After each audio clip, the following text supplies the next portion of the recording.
काल पुणे शहरामध्ये झालेल्या एका कार्यक्रमामध्ये राज्याचे मुख्यमंत्री माननीय देवेंद्रजी फडणवीस यांनी एक जाहीर कबुली दिली.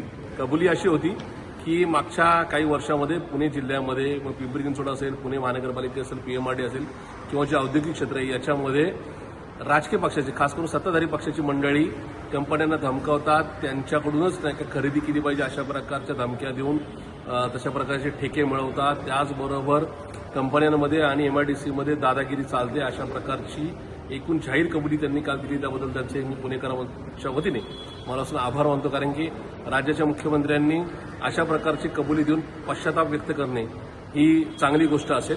पण त्यांनी जे सांगितलं त्याप्रमाणे एक प्रश्न पुणेकरांच्या वतीने मी त्यांना विचारू इच्छितो की या जिल्ह्याचे पालकमंत्री श्री अजितदादा जे महायुतीतले एक नका प्रमुख मंत्री आहेत, त्याचबरोबर जे उद्योग व्यवसाय येतात ते एकनाथजी शिंदे यांच्या एकूणच अखत्यारीतल्या मंत्रालयामध्ये येतात. नेमकी दादागिरी कोण करते? सत्ताधारी पक्षाची मंडळी करून या ठिकाणी अशा प्रकारचे ठेके मिळवत आहेत किंवा महानगरपालिकेच्या अधिकाऱ्यांना धमकावून जर टेंडर मिळवत असतील या संदर्भातली नावं सुद्धा त्यांनी जाहीर करावीत.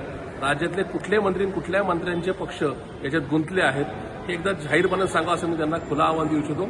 पुणेकरांनी 11 वर्ष राज्यात देवेंद्रजी आणि देशात नरेंद्रजी आल्यापासून खूप सहन केलेलं आहे आणि मला असं वाटतं की पुणेकर आता कुठेतरी कडेलोटावर खूप सारे व्यवसाय या राज्यातून खास करून या शहरातून निघून चाललेले आहेत, परराज्यात चालले आहेत, ते थांबवा अशी आर्त मागणी मी पुणेकरांच्या वतीने या ठिकाणी माननीय देवेंद्र फडणवीस साहेबांकडे करतो.